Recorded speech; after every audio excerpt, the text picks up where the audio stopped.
Hey everybody, what's up? It's JG from the TLP here with the Monday Night Raw review. I know it's crazy, right? We're doing the Monday Night Raw review. And it's all thanks to you guys, man. We realize you guys want more content. You guys want us to do actual reviews. So here we are bringing it to you live. I'm just sitting here in my basement, not in the TOP lounge tonight, but hey, we can still do it from anywhere. And tonight, like we said, we're going to go ahead and do Monday Night Raw review, and it should be a blast. But before we even get things started, if you're not following us on Twitter, go ahead and follow us at ClickPod.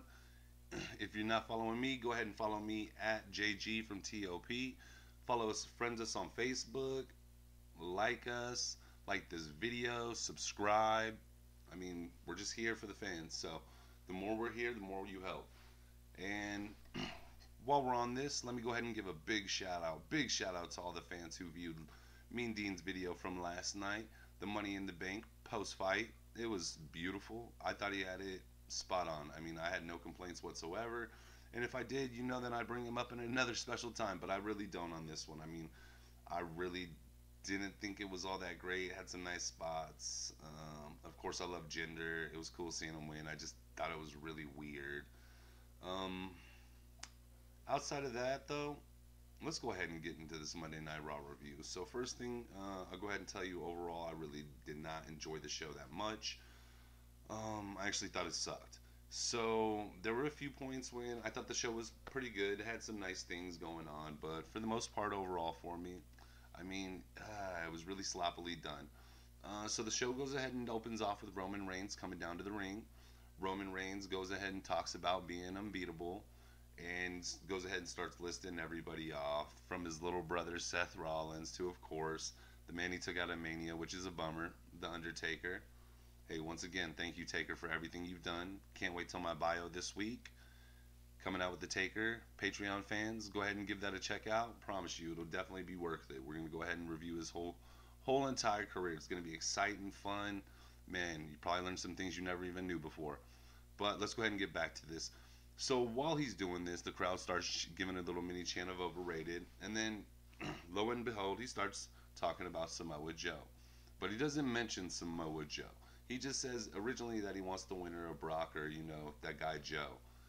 That's really disrespectful. So, of course, Joe comes down to the ring and they get into a little tit for tat battle with the words. And out of nowhere, as soon as Roman Reigns makes a comment that he's not Samoan Joe, he's just Joe, Joe pauses, gives him the headbutt, which is one of the best moves, man. I absolutely love when Joe does that headbutt. At this point, I'm still pretty excited about what's going on and everything. They go into a little brawl, get broken up, and nope, Joe gets hit with the Superman punch, and then after Joe gets hit with the Superman punch, he rolls out of the ring like a smart man, of course. So there we go. We go ahead and have our setup for our originally main event, but then it actually ends up being our into the hour two main event.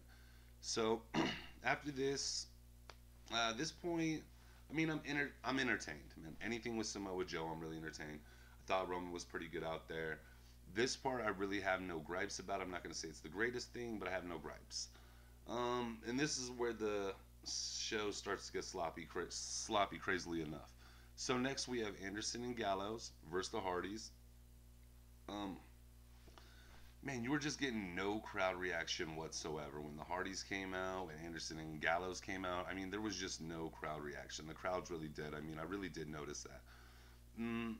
Match was semi good. I mean, you had a few exciting moments, but you had a few bad spots, really bad spots. Jeff Hardy runs up the ropes, goes to do the flip off the ropes, lands, bends Anderson in half. And I'm just like, wow, man, that could have broke his back right there. And then Gallows gets clotheslined out of the ring a little bit later. And he actually kind of slips on Jeff Hardy. Could have been worse, but thank God neither one of them were injured on either one. But those were pretty scary moments. The Hardys end up winning. Matt hits the twist of fate. Jeff with the swanton. 1, 2, 3. Match over. And really, we get no crowd pop. So, I don't know what was up with the crowd tonight, but they really weren't that interactive. Then we have a segment with Goldust. I'm over it. They're just trying to bring back Gold Dust from the original days. As you guys know, I've been a fan for a while. That's all it feels like when I'm watching the Shattered Dreams production or presentation, the 24 carats. Like, it's just not good to me. It's just more weird stuff. Talks about next week there's going to be a motion picture called Shattered Truth. So yeah, if you want to see that, go ahead and tune in.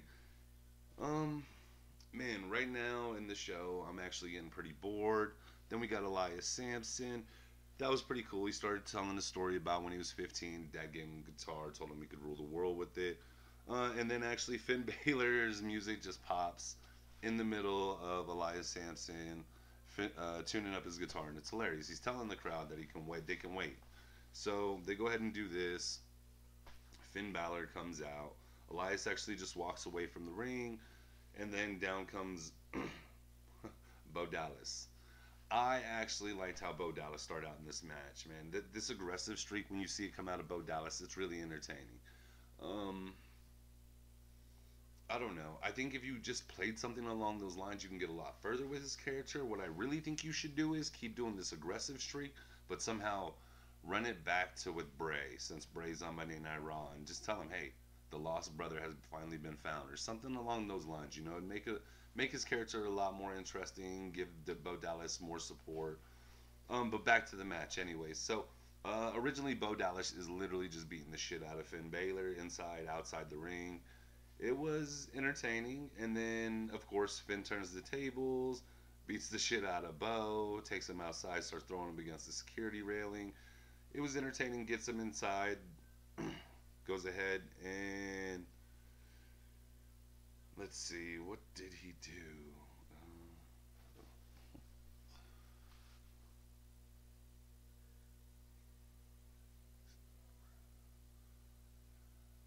Oh, he hits the coup de grace, wins the match. And once again, man, I just still notice the crowd's really not entertained in this, man. And it's really hard to watch Raw, SmackDown, or anything when the crowd's not entertained. And hey, I don't blame the crowd. I blame WWE, man. The stuff we're seeing now is junk. Man, you hear it from JD from NY 206. You hear it from What Culture. Just, man, it's questions everywhere, guys.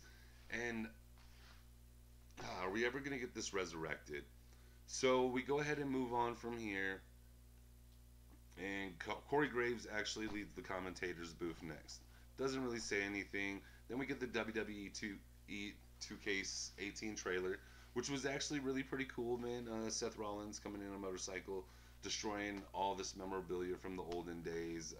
You see Sergeant Slaughter's helmet, the statue of Andre the Giant. I mean, a few pretty cool things. But then this is where I kind of question. I'm like, is this more disrespectful, or is it just an amazing commercial? And I understand they're trying to say you don't have to be like the past. You can create your own style in this. And I get it. I appreciate it. But at the same time, isn't that still a little disrespectful? So, anyways, we move on to that. Camera comes back. We see Kurt with Corey in the backstage. And then Enzo and Kaz walks in. They talk about the tweet from McGregor, tweet to McGregor from Enzo. Uh, and then Kaz starts talking about the back attacks. Everything, that's what they should be focused on. He thinks it's the big show. And unfortunately, we got to wait to tune in. Kurt says he'll have an answer for us by the end of the night. Then we go ahead and we cut back to the ring. And if you guys really notice, by this point, we've only had 2 matches in the show, and we're about an hour and a half already in. So then we have Seth Rollins come out to the ring, goes ahead, talks about being the cover athlete for WWE 2K18. Congratulations, Seth. No hating there, man. You definitely deserved it. You deserve a chance. Started ringing out from everywhere. Of course, he goes ahead and does his kiss his butt. I'm sorry, for me, he's just the weirdest baby face there is. Um, I don't know. He just doesn't have it. I just really wish that trailer we seen for 2K18 lets us know that he's coming back as a heel in the future. But Bray Wyatt goes ahead and interrupts Seth while he's talking. Uh, Seth goes ahead and goes through the spiel, calls Bray a coward. Bray goes ahead and talks about how he's a god. does the lights out, says he's on his way. I mean, that part's really cool. I mean, I'm a Bray Wyatt fan, so every time they do something along those lines, I really do enjoy it. Um, and then from there, we go ahead and we have Seth actually waiting on the ropes for Bray to come out. He goes to try to do a crossbody block and just misses, guys. Like, I don't know how to explain it. He just misses. It's like he wants to go across for it, but it doesn't, and he at least gets his hands. But at the end of it, when Seth's on the top of the ramp and Bray's against the thing, Bray's mouth is bleeding, and then I noticed that Seth's got a cut on his cheek all of a sudden. So it actually had me wondering, did Seth actually clink one of Bray's teeth? Uh, I don't know. I guess we'll have to tune in to see if you need any stitches or anything like that. But there wasn't too much more from that. It was pretty quick. And then from there, we go ahead and we cut into Finn Balor in a backstage interview. And lo and behold, guess who attacks him? Elias Sampson. Of course. It was continued from earlier. What I think about it, it was a good attack. Alright, I'm lying to you. It was not a good attack at all. I just am not really entertained by Elias Sampson's character at the moment, how they're building it. You can do incredible things with him, but at the moment, man, you're just not giving the fans what they want. But we'll come back to a review of what I thought overall with the show at the end. So, from this, we go ahead and we have the cruiserweights come out. Right now, we got Tozawa, and then we got TJP. And then Titus O'Neil actually walks out, comes to the side of Tozawa, speaks him up, tells him he's the future cruiserweight champion. Neville comes out. He sits at the commentating booth for a minute, gets up, starts talking junk, walks down towards the match. At this point, Titus O'Neil starts talking trash back. Tozawa kind of wins the argument. It's just kind of boo-boo. Just, these boys are so talented, and they really don't do enough with them. And how are you supposed to have us interested if you're just not really building anything there? The greatest thing about there is Neville, who's one of the best in the game right now. I take nothing away from that. I absolutely love Neville, love his character, love everywhere he's at right now. But it's everything around him. I really thought Austin was going to get a push. It just didn't feel like Austin Aries got the push he does. I'm not going to say he deserved the push that they needed in that division to probably spark a real rivalry so we could have something ongoing that's interesting. But anyways, I divert. Let's go ahead and at this point, we're about to cut to a commercial break. We peek in on Kurt Angle actually taking a look in on the attackers. Talking about the attackers to the Revival. Nothing out of the ordinary. I mean, we've seen this about a million times in WWE. If you want me to frame it for you, the camera scans over the top. Kurt's just sitting there talking to the Revival like they don't even notice the camera. After we come back from commercial break, we have a response from The Truth. I don't like these segments. Why do they make us sit through most of this?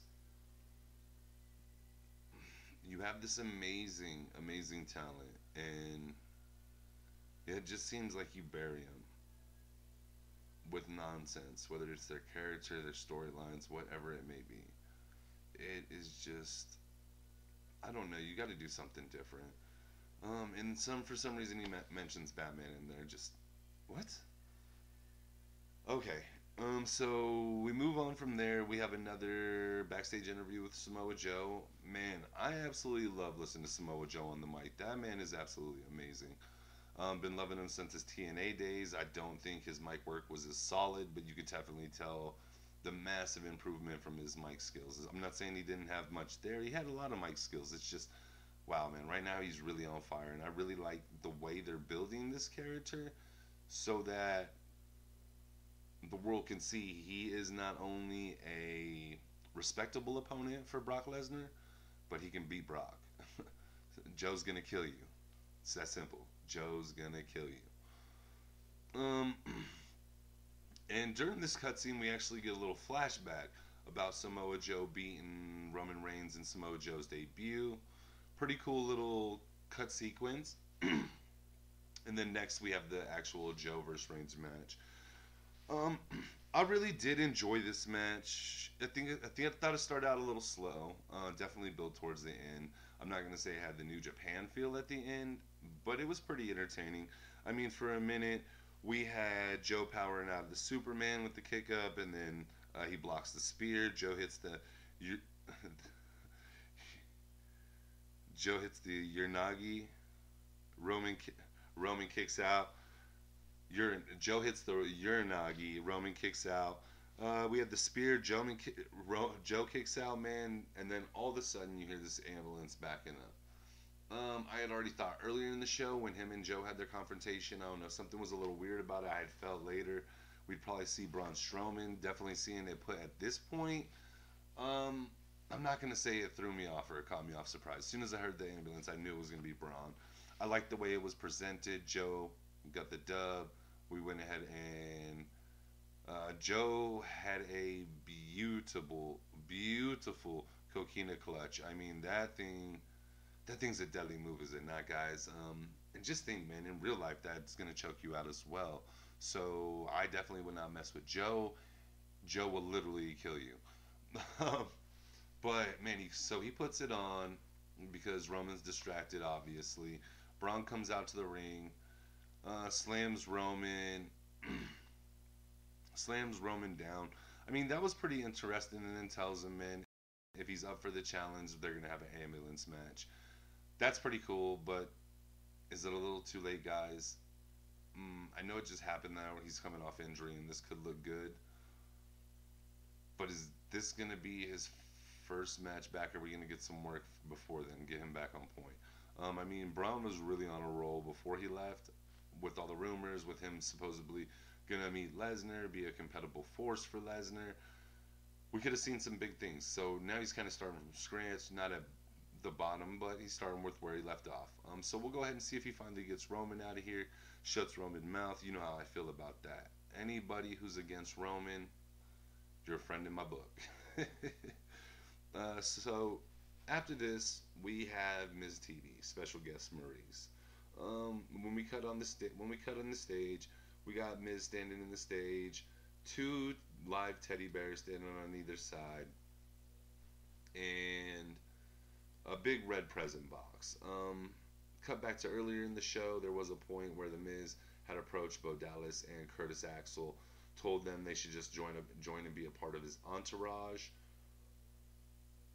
I like the idea. I want to see where they go from this. I want to see if they suit him and boot him like the Miz. You could really do big things from here, but I guess we gotta wait to find out, guys. But back to this point. So we have the two live dancing bears, supposed to be stuffed animals, with the red present. So he calls out the special guest, who is Maurice tonight. If you haven't been watching, they've been going through some little tit for tat issues where Dean Ambrose keeps interfering, but he keeps being the one to ruin his wife's life. Anyways, so Maurice comes in the ring and he's just apologizing, showing him, hey, I fixed the grandfather clock, just pretty much trying to express his love for Maurice. And then all of a sudden we hear Dean Ambrose music kick. So we have Dean Ambrose come down to the ring. He gets in the ring. He doesn't really interrupt the celebrations. He actually goes to let the Miz do his thing. Miz tries to turn around, catch him off guard, and punch him. Actually ends up destroying the grandfather clock. Originally, when Dean Ambrose is coming down to the ring, the Miz actually pulls Maurice over in front of him, splashes the wine all up in her face. She's pissed. After the grandfather clock explosion, she actually leaves, which is kind of hilarious. But once again, I really wasn't entertained with this segment. We've seen this before, guys. Not once, not twice. We've just seen it over and over. And I love the work the Miz can do. I just don't think him and Ambrose have it. Give me something new. Give me something fresh. To be honest, I was actually pretty excited when this ended. So right now we're getting towards the end of the show for Monday Night Raw, and we see the Big Show and Kurt Angle talking. backstage in another segment before we cut to a match. It's actually Sheamus and Cesaro versus Apollo Crews and Titus O'Neil. Um, from my point of view, this was boring. Man, just they're not pushing that tag team division for shit. You got two tag teams that they're really pushing. Outside of that, I mean, who on Raw are they really trying to get over? And it's really getting boring to me. Congrats to Cesaro and Sheamus for winning. I mean, they're just doing their things. I like them as a tag team. I just wish they had some competition. But once again, to me, it was just another garbage match. Then they had a promo about Brock Lesnar being on Raw next Monday. Is that enough to get me to watch? Yeah, for his 15-minute segment with Samoa Joe, I'm definitely there. Um, then after this, real quick, we actually have a women's match. Our first women's match of the night. Nia Jax versus Sasha Banks. Uh, while right before the match starts, you hear Alexis Bliss music. She comes down, sits in the commentating booth. I always call it the booth. The commentating table with Corey Graves, Booker T, and Michael Cole. Um, Emma actually comes out and confronts Bliss about last week. This was cool for a second. She chases Bliss down to the ring with the belt. Bliss gets in the ring, tries to hide behind Nia. Nia is like, pretty much, you want this bitch? Okay, throws her out front. And from there, that's where it got a little crazy. It broke down. All the six girls from last week were out. Mickey James, Dana Brooke came down.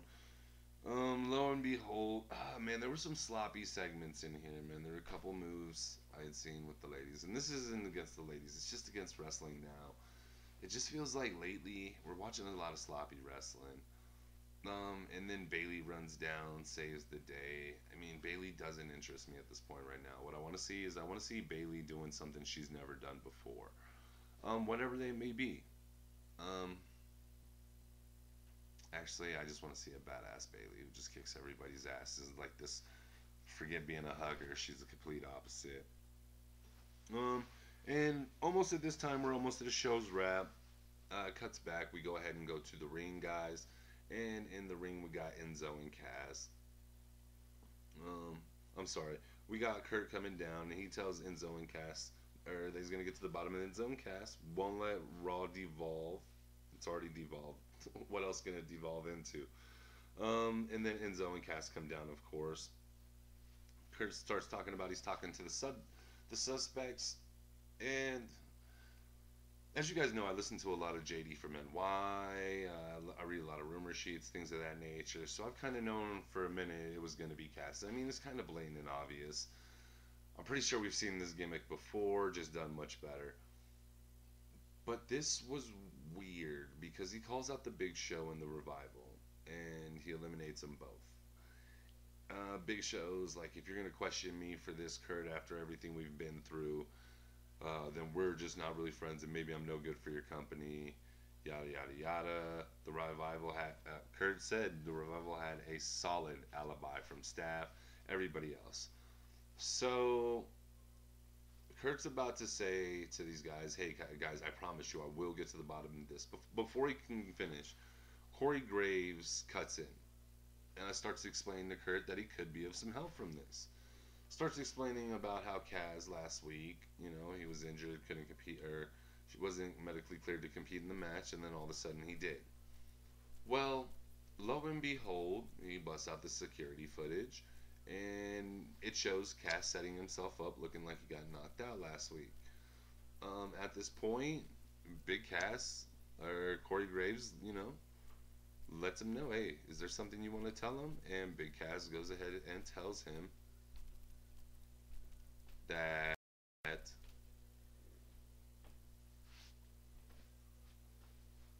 Big Cass goes ahead and tells him that of course he did it. He was just tired of carrying him around. Goes through this whole speech. At the end of the speech, we got Enzo teared up, and then Big Cass, of course, drops the big boot.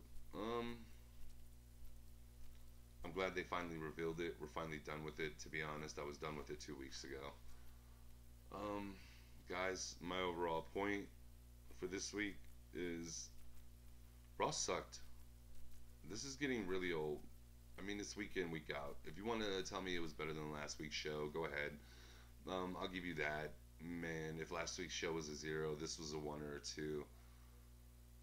It's like, I don't know. There was nothing entertaining about it. There was nothing suspenseful.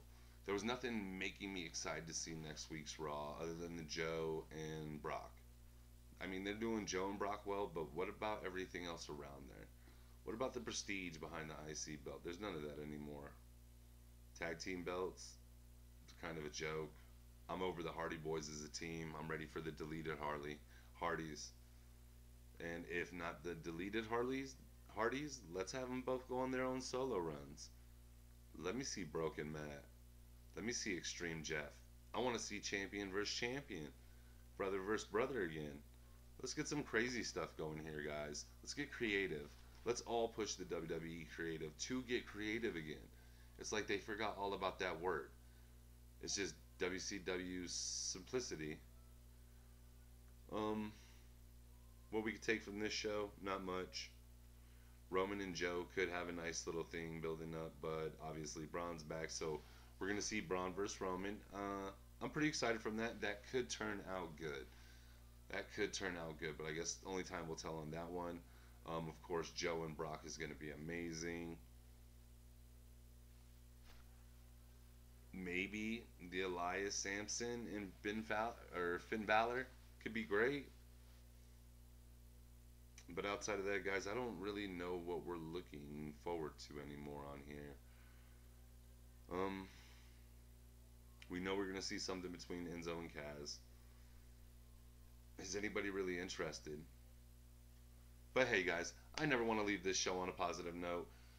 It's been fun talking to you guys tonight. Go ahead, like, subscribe, leave your comments. Let me know what you think about everything, guys. We don't just do this show for us. We do this show for you guys as well. We can't thank you enough. You guys are incredible. From the TLP family out to yours. Have a great evening.